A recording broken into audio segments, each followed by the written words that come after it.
샬롬 반갑습니다. 주만나 큐브 5번째 강의를 맡은 안바울 목사라고 합니다. 주만나 영상 큐티 세미나를 시청하시는 여러분들에게 주님의 은혜와 평강이 가득하시길 축복합니다. 말씀을 항상 가까이 하는 여러분이 하나님의 뷰티입니다. 지금까지 주만나 큐티 영상 강의를 진행해 오시면서 4가지의 스텝에 따라 공부하시고 연습해 보셨을 텐데요. 오늘은 지금까지 배운 방법을 가지고 큐티를 한번 해보는 시간을 가지려고 합니다. 먼저 복습의 차원으로 간단하게 어떤 단계가 있었는지 한번 살펴보겠습니다. 첫 번째는 본문을 관찰하기입니다. 본문의 내용을 좀 더 잘 이해하기 위해 잘게 쪼개는 과정이었습니다. 육하 원칙에 따라 본문을 살펴보는 과정입니다. 두 번째로 본문 접근하기입니다. 그 시대 상황과 배경 등을 이해하면서 좀 더 성경이 말하고자 하는 1차원적 의미를 파악해 가는 과정입니다. 하나님께서 저자를 통해 1차 독자인 2000년 전 당시 사람들에게 어떤 말씀을 하시는지 살펴보는 시간입니다. 세 번째로 본문에서 나를 발견하기입니다. 본문을 통해 지금 이 시대를 살고 있는 나에게 무슨 말씀을 하시려고 하는지 생각해 보는 과정입니다. 마지막으로 그 생각을 넘어서 삶으로 이어지는 본문 실천하기입니다. 오늘 말씀을 통해서 내가 할 수 있는 혹은 변해야 하는 나의 삶의 모습들을 진단해 보는 과정입니다. 이 4가지 단계를 이제까지 공부하셨는데 오늘은 본문을 한번 정해보고 연습해 보도록 하겠습니다. 구약에서 한 본문, 신약에서 한 본문을 보겠는데요. 먼저는 신약 성경입니다. 마태복음 18장에서 25절의 말씀입니다. 예수님께서 제자 베드로와 안드레, 야고보와 요한을 부르는 장면입니다.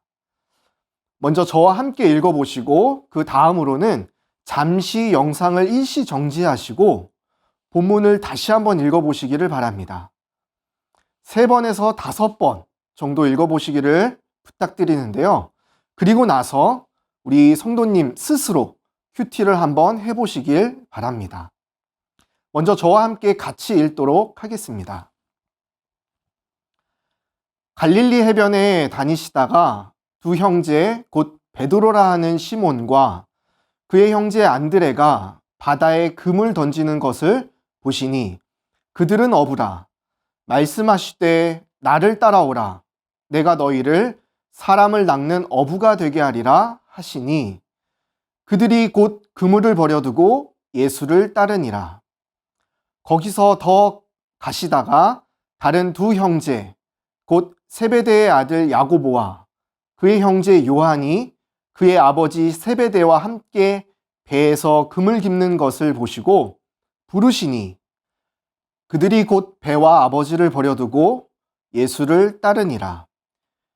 예수께서 온 갈릴리에 두루 다니사 그들의 회당에서 가르치시며 천국 복음을 전파하시며 백성 중에 모든 병과 모든 약한 것을 고치시니 그의 소문이 온 수리아에 퍼진지라.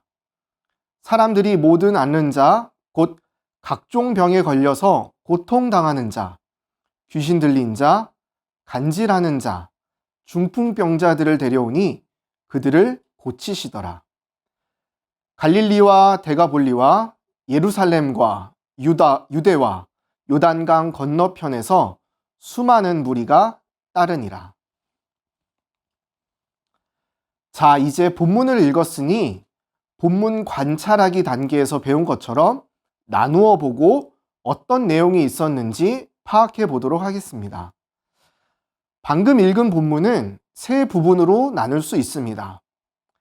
베드로와 안드레를 부르시는 첫 번째 장면, 야고보와 요한을 부르시는 두 번째 장면, 각종 병을 고치시는 예수님의 장면으로 세 가지로 나눌 수 있을 것입니다.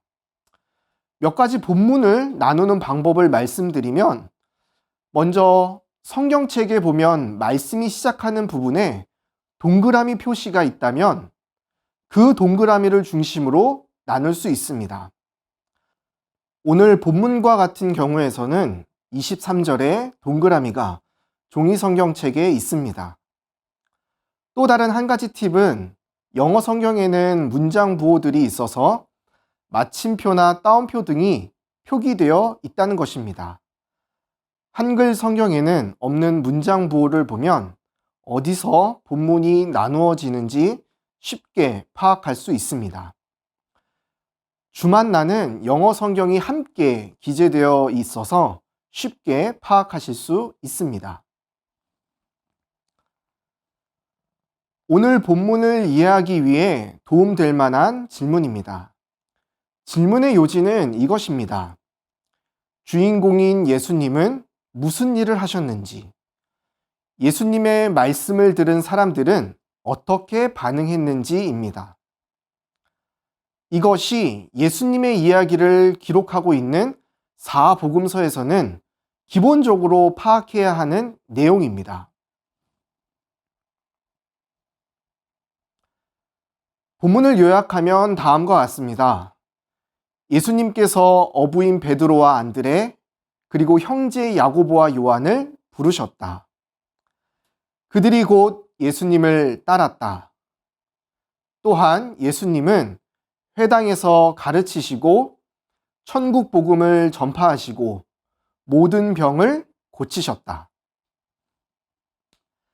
이것이 오늘 본문에서 이야기하고 있는 내용의 전부입니다. 자, 이 내용에 좀 더 가까이 접근해 보도록 하겠습니다.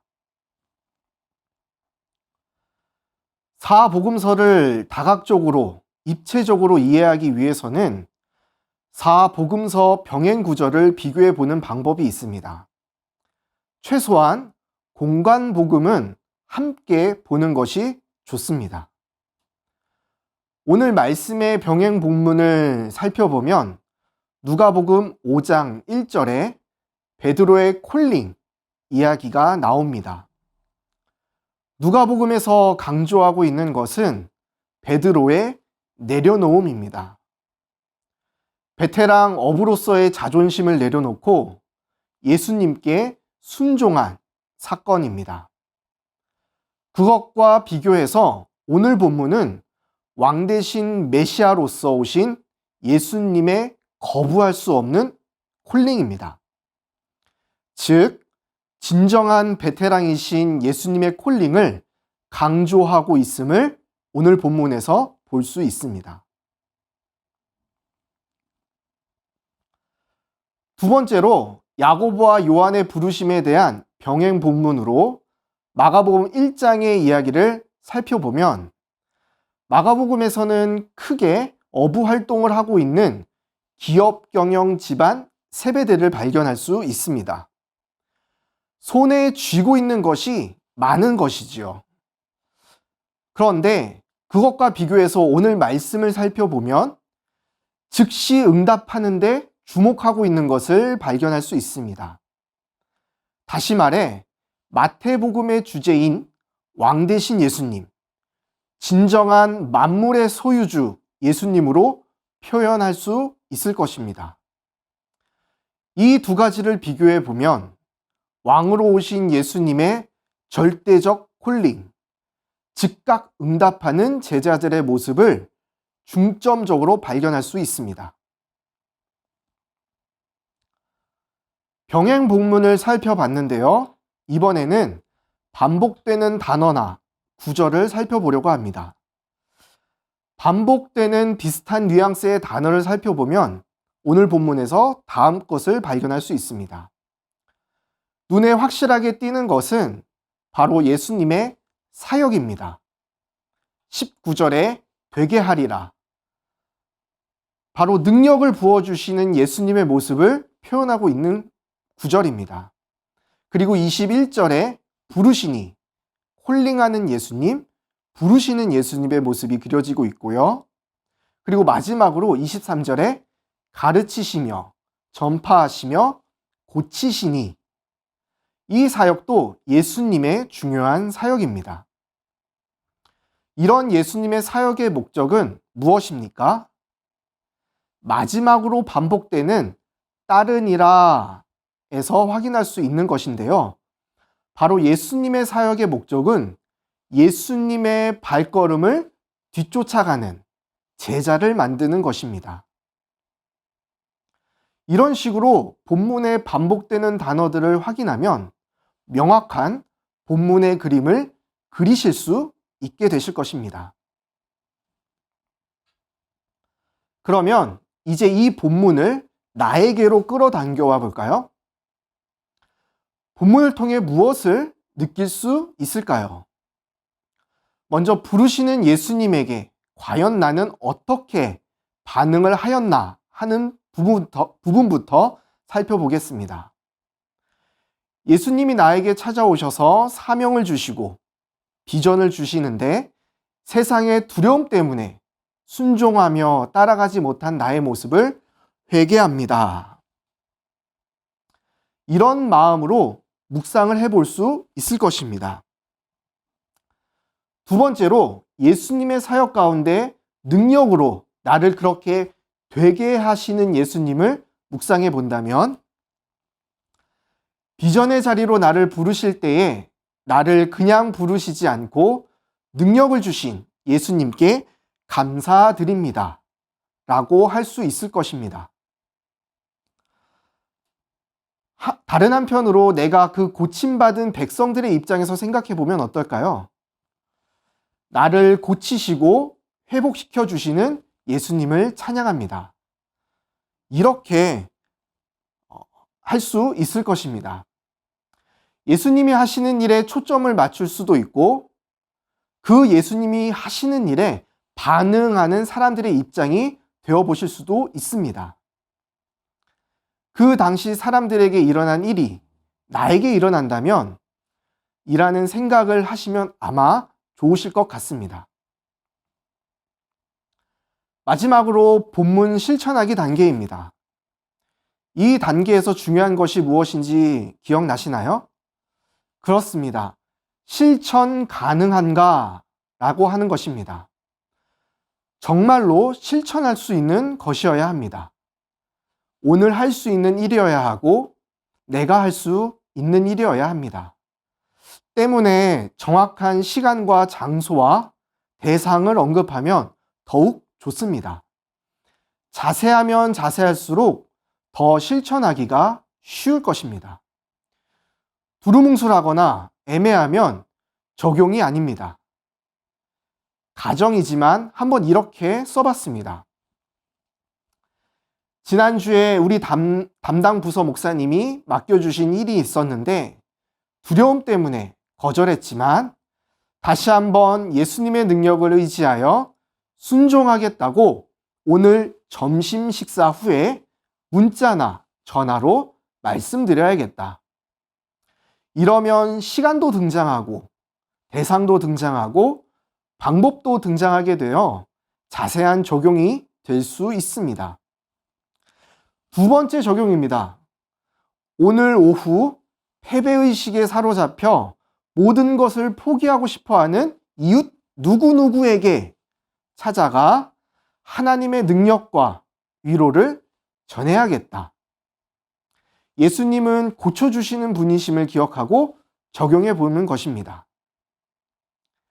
예수님이 일하시는 자리에서 치유가 일어남을 믿고 의지하여 삶으로 적용해 보는 것입니다.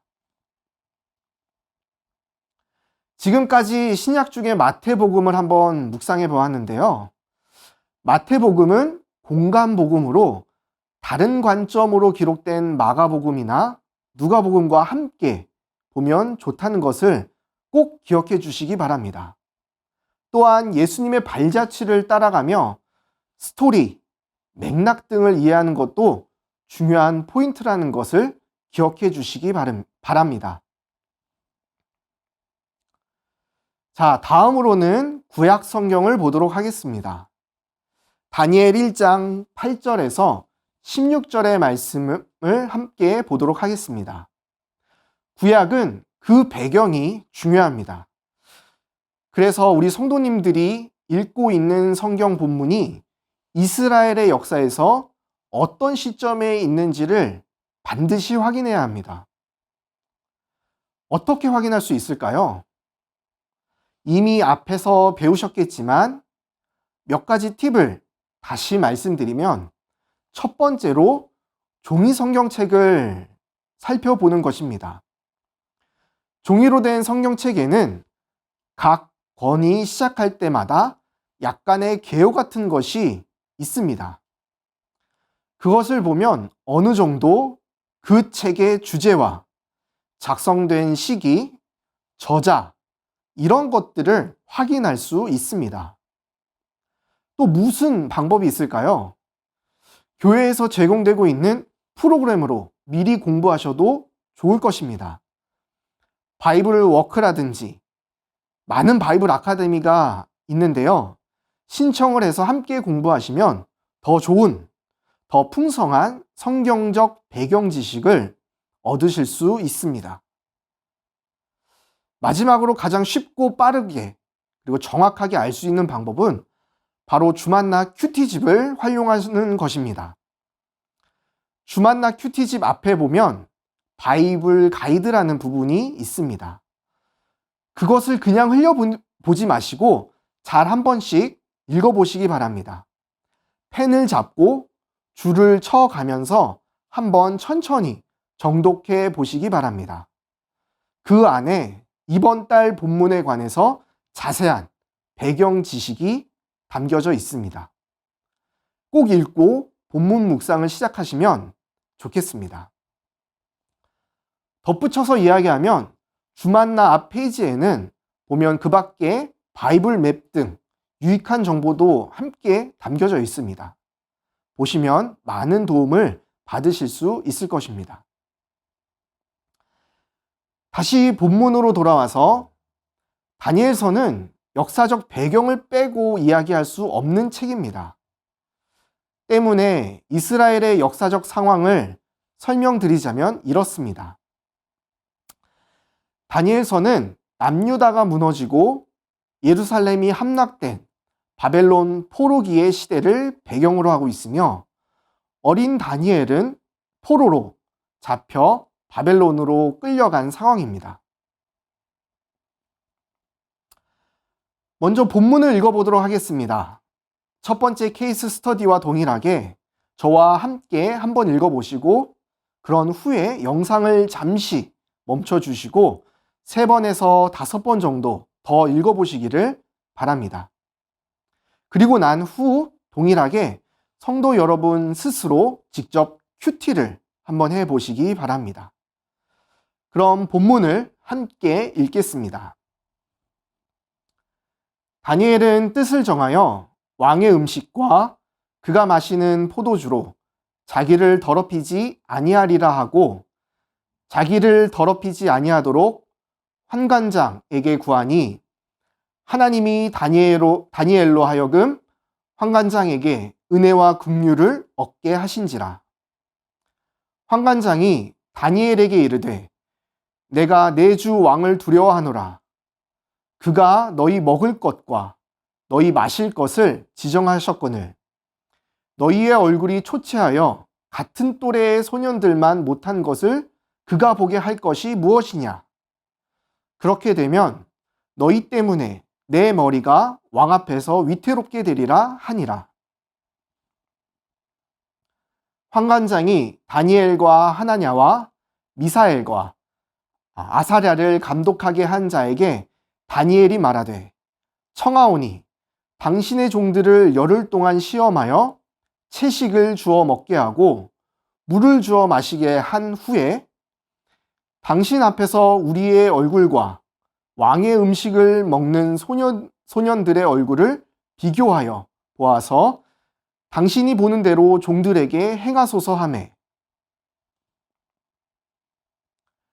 그가 그들의 말을 따라 열흘 동안 시험하더니 열흘 후에 그들의 얼굴이 더욱 아름답고 살이 더욱 윤택하여 왕의 음식을 먹는 다른 소년들보다 더 좋아 보인지라.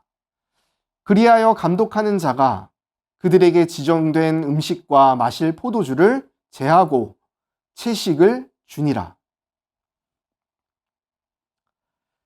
다니엘 1장에서는 어떤 이야기가 있었습니까?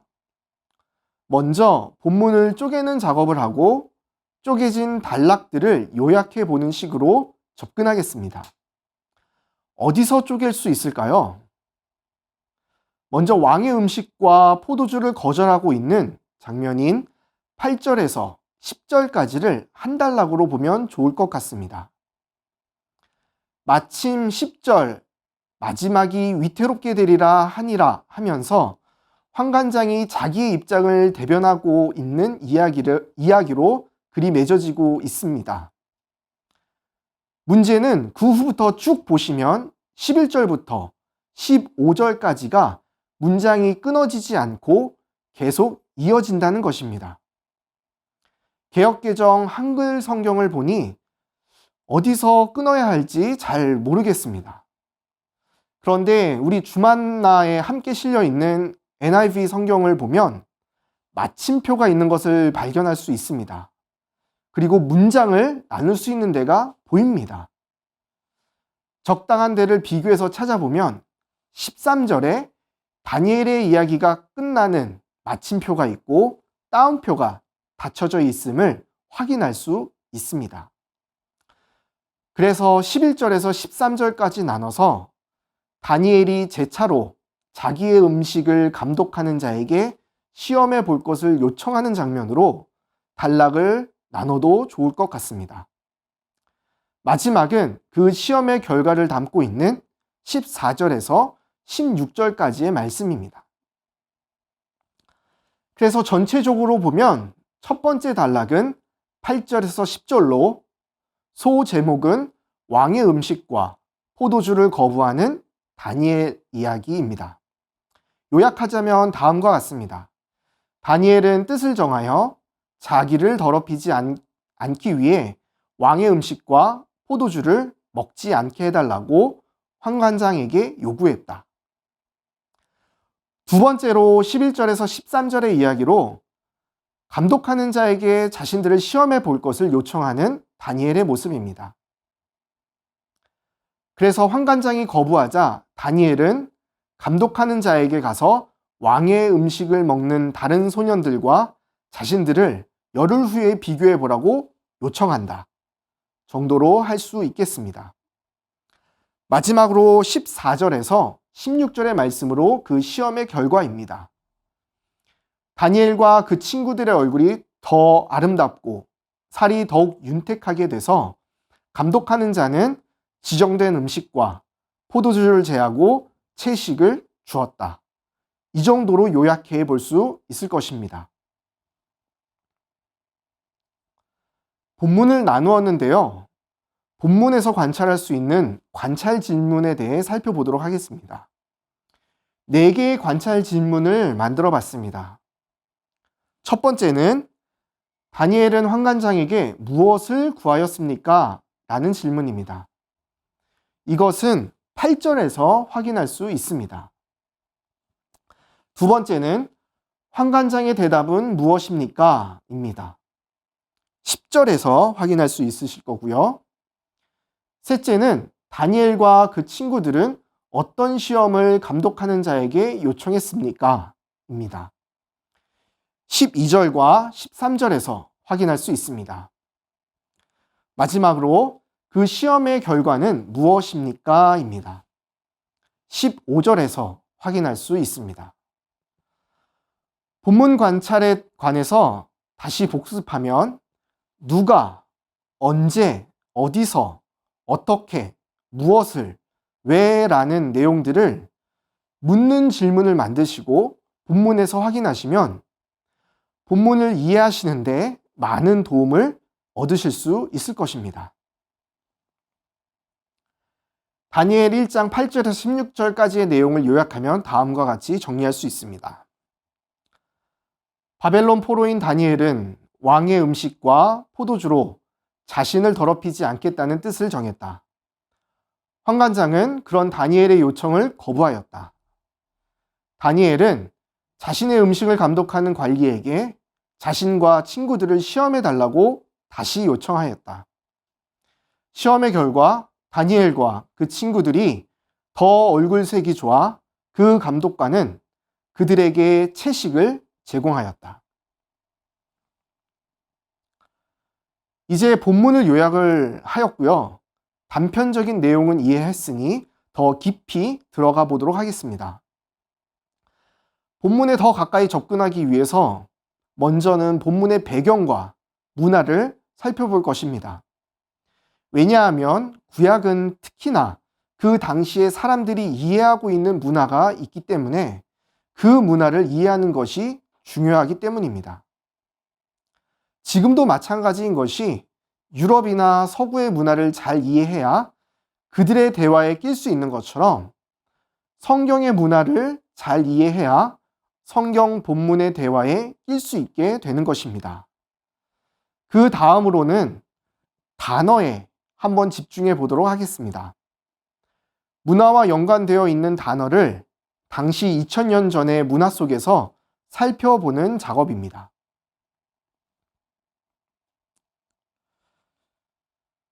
두 가지 질문을 준비해 보았는데요.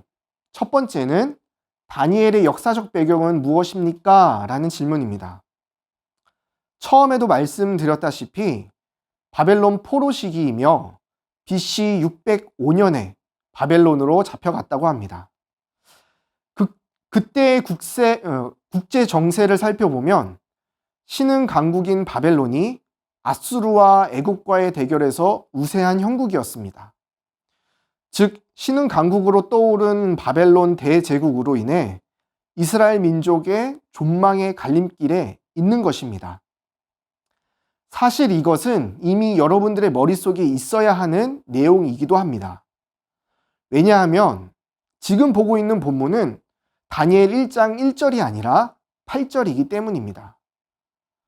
성경을 보시면서 순서대로 큐티를 하셨으면 다니엘 1장 1절을 큐티하면서 먼저 이 내용을 확인하셨을 것이기 때문에 다음날 큐티를 할 때도 또 확인하시거나 하실 필요가 없게 되는 것입니다. 말씀드렸다시피 이런 내용은 종이성경책 각 권의 제일 앞에 등장하는 개요에 있거나 우리 주만나 큐티집 앞에서 확인하실 수 있는 작업입니다. 두 번째로 던질 수 있는 질문은 포로인 다니엘에게 왜 왕의 음식과 포도주인 진미를 제공하는가 라는 질문입니다. 제가 이 질문을 준비한 것은 문화적 차이 때문입니다. 흔히 포로라 하면 어떤 이미지가 있습니까?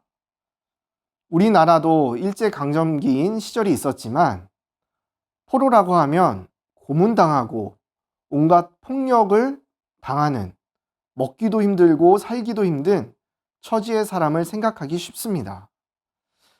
우리나라가 일본에게 그런 수모를 당했기 때문에 더욱이 그런 포로 상황을 생각하기 쉽게 되는 것입니다.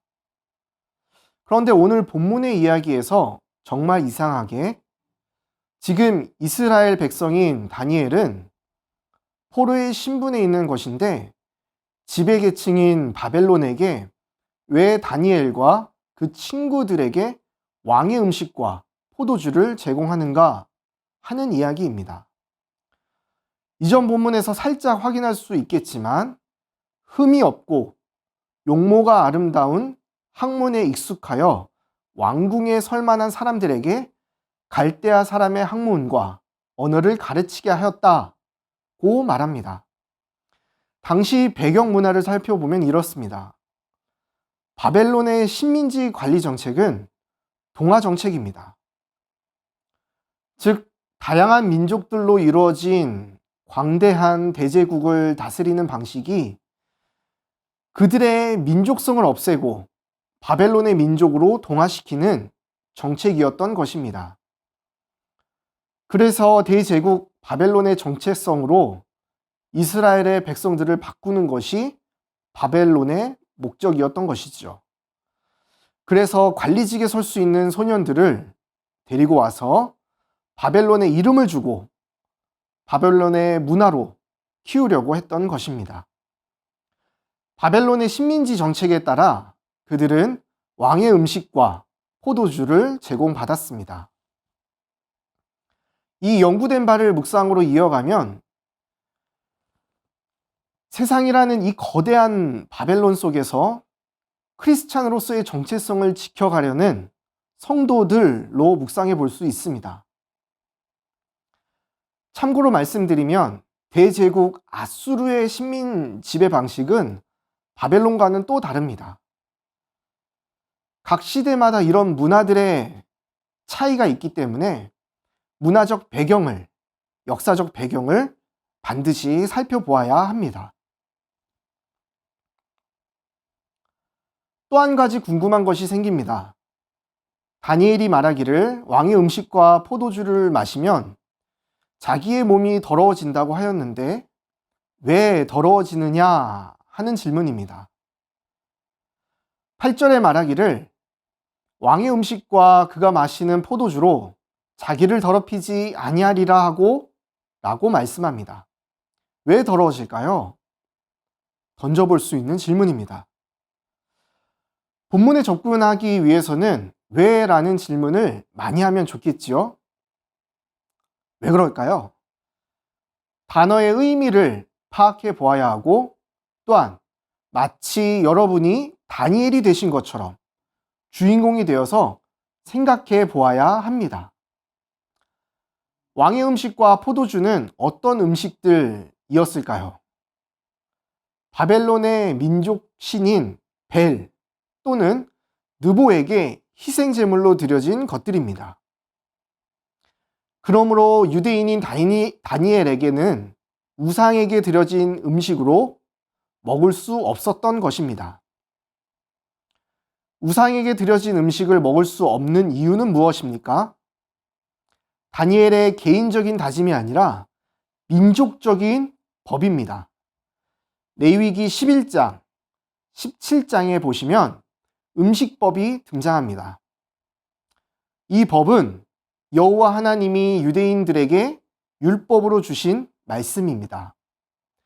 먹지 말아야 하는 음식들이 등장합니다. 단어의 의미를 파악해보고 주인공이 되어보면 왜 그들이 이 음식을 먹었을 경우에 자신이 더러워진다고 표현했는지 알 수 있습니다. 영적으로 더러워지는, 그래서 하나님을 대면할 수 없는 거룩하지 못한 처지가 되는 것을 표현한 것입니다. 자, 이것을 좀 더 확장해 보면 이렇게 볼 수 있습니다. 왕의 음식과 포도주를 먹는 자들은 특별히 바벨론으로부터 선택받고 뽑힌 사람들입니다. 왕궁에서 일할 수 있는, 즉 높은 관리직으로 채용될 수 있는 사람들이었습니다. 바벨론에게 잘만 보이면 그렇게 됩니다. 다니엘은 그런 잘 나가는 길을 거부하고 자신의 소신을 가지고 뜻을 정하여 하나님이 기뻐하시는 일이 무엇일까 생각하는 사람이었습니다. 세상의 부귀와 명예와 성공의 길을 생각하지 않고 하나님이 기뻐하시는 길을 생각할 줄 아는 사람이었다는 것입니다. 다른 식으로 본문에 접근해 보려고 합니다. 성경에서는 사람의 이름이 굉장히 중요합니다. 때문에 만약 성경에서 사람의 이름이 나오면 한번 그 뜻을 찾는 습관을 길러보시면 좋을 것 같습니다. 많은 통찰과 인사이트를 얻을 수 있습니다. 특히 구약의 이름들은 더욱 그렇습니다. 오늘 본문에서도 사람의 이름이 역시나 등장을 하는데요. 먼저 환관장 아스부나스입니다.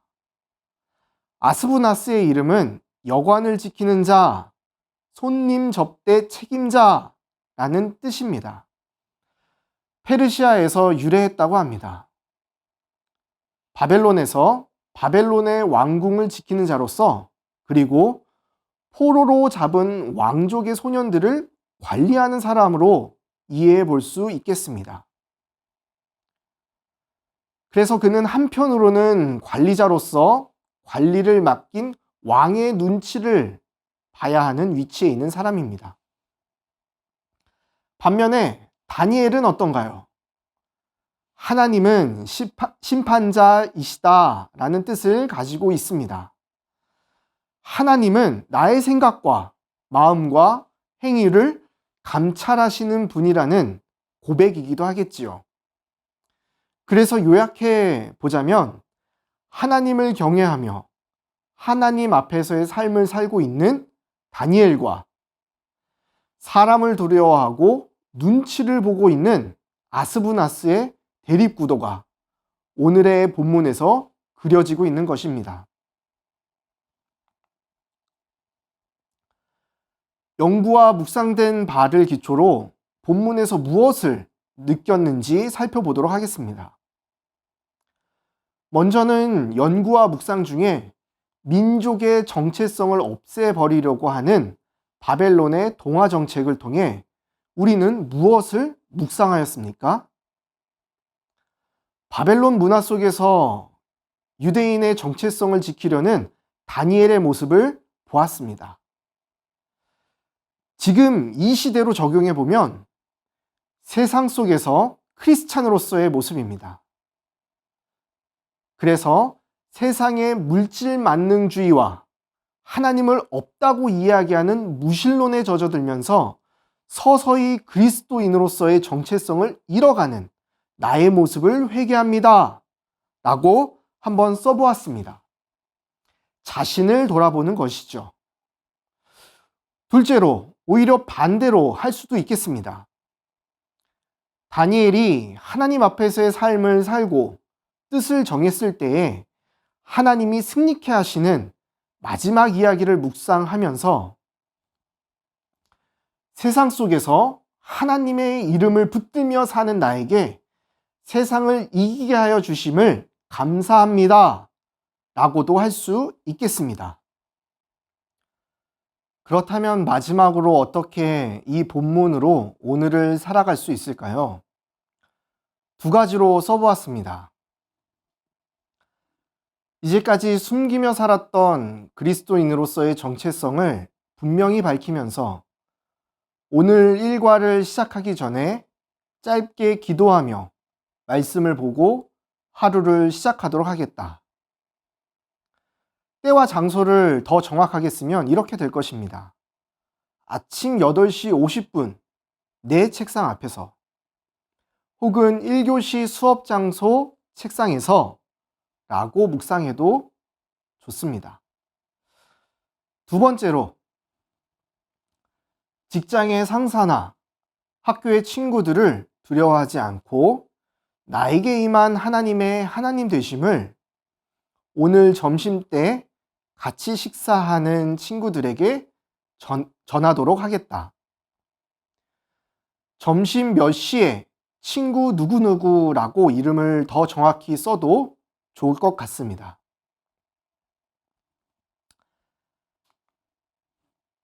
자, 오늘 이렇게 두 가지의 본문으로 큐티를 해보았습니다. 어떠셨나요? 큐티는 쌓여가는 것입니다. 말씀은 우리 안에 계속 쌓여갈 것입니다. 다른 말로 큐티는 하나님의 은혜인 것입니다. 큐티를 하면 할수록 하나님의 은혜는 쌓여가고 은혜가 쌓여가면 갈수록 더욱 깊이 있게 하나님의 말씀을 들을 수 있게 됩니다. 날마다 큐티를 함으로 하나님의 뷰티가 되시기를 간절히 축원합니다. 기도하겠습니다. 하나님 감사합니다. 오늘 이 시간에 하나님의 말씀을 살펴보며 그 안에 담긴 하나님의 뜻을 분별해 보았습니다. 하나님, 이 말씀들이 나의 삶에 살아 역사할 수 있도록 은혜 베풀어 주시고 매일마다 말씀을 따라 순종하며 살아낼 수 있도록 주님께서 인도하여 주시옵소서.